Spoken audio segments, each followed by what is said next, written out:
Today I'm showing off an Olympia SM7, an excellent typewriter, top quality. If you were to type on an Olympia and type on a Smith Corona, you can tell immediately the difference in quality.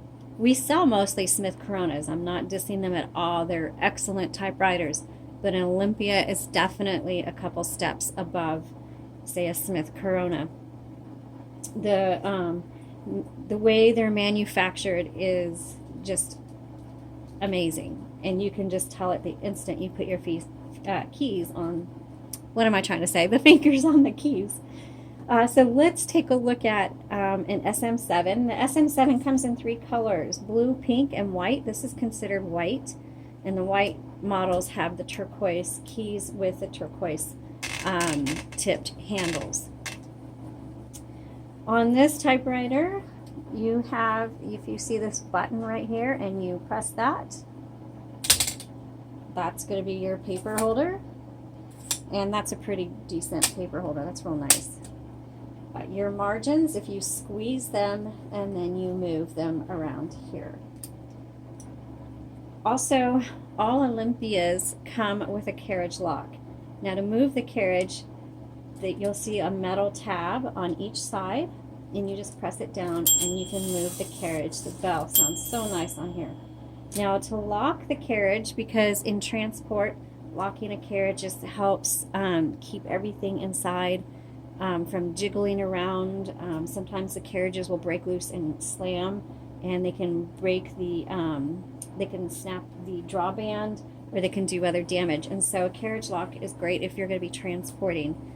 And the carriage lock is right here on the left side. Up is locked, down is unlocked. Now, and if you look, you can see it going in. And sometimes you need to, so this is the lock position. Sometimes you need to, oops, use the button right here. Hold on, we can't see. I lined up. There it is. Sometimes you'll need to use the shift to lift the carriage just a bit in order to get it to lock. Normally I can get it in real quick. I didn't have it lined up very well there. And so now it's locked. It's not going to go anywhere. You can release the carriage. It's not going to release. And then to release the carriage from the lock, you just press down, and now you're good to go. Okay, this button, not exactly sure what it's called, but I know this is like a margin release, and you have to hit it.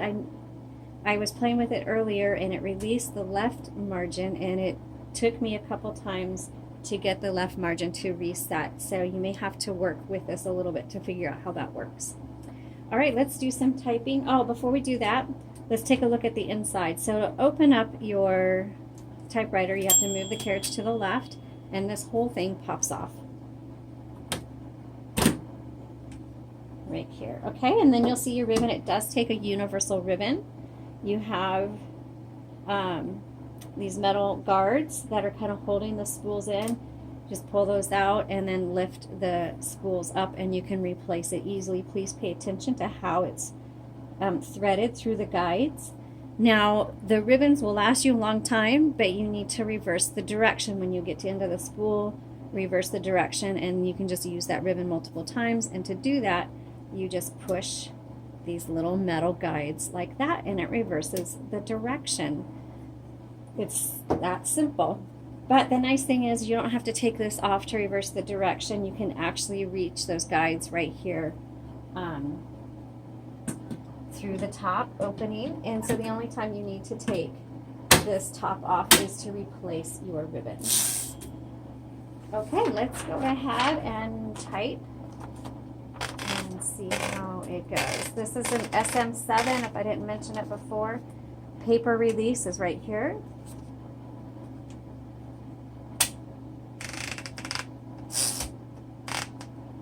Okay. This is a 1961.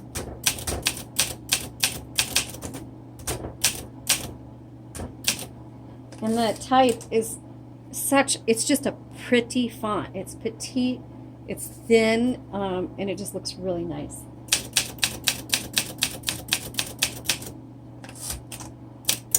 Oops. And don't hit it at the same time.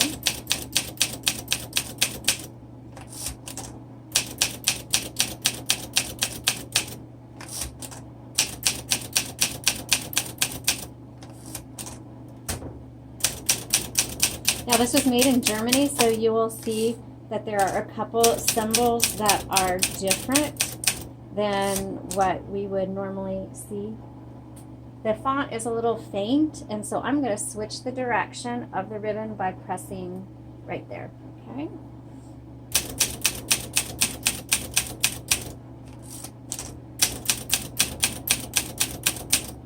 There we go, it's getting darker now. So when your font gets faint, that usually means your ribbon is at the end of the spool.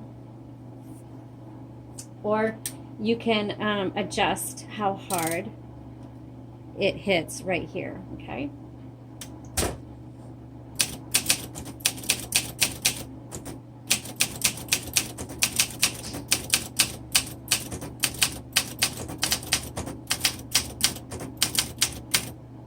It's still a QWERTY keyboard, K-W-E-R-T-Y, so when I say there's different symbols, it's still the English keyboard, but you'll just see things are a little bit, they're in some different places up on the top, the symbols.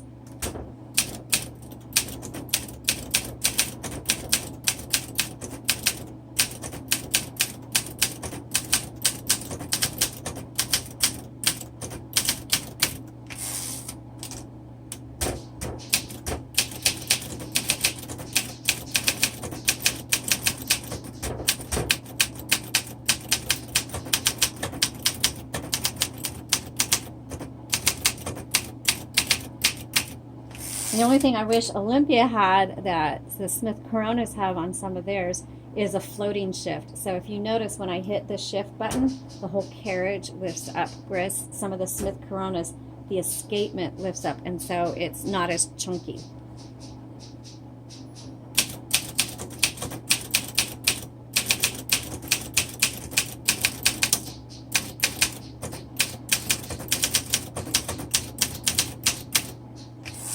All right, let's try the red.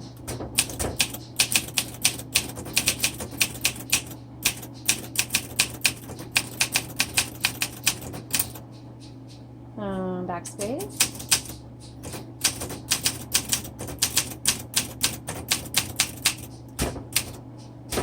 Nice. Beautiful machine. It's a smaller font. I highly recommend this for those who are serious writers, authors. You're gonna love this. So here's where you adjust the number of lines. So if you wanna, type this line, and then go down and type another one. So when you edit, you have room to make your notes in there. But the font is going to give you, it's easy to read, it's smaller, so you're going to get more characters per line and per page. It's a really quality machine. It's portable. You're going to love this. So if you want to look at this particular machine, you'll see the link in the comments below to our Etsy shop, and just check out the other typewriters we have there as well. Thank you so much for watching. If you have an Olympia SM7, 3, 2, whatever you've got, let me know and tell me how you like it and what you love about your Olympia machine. Have a great day.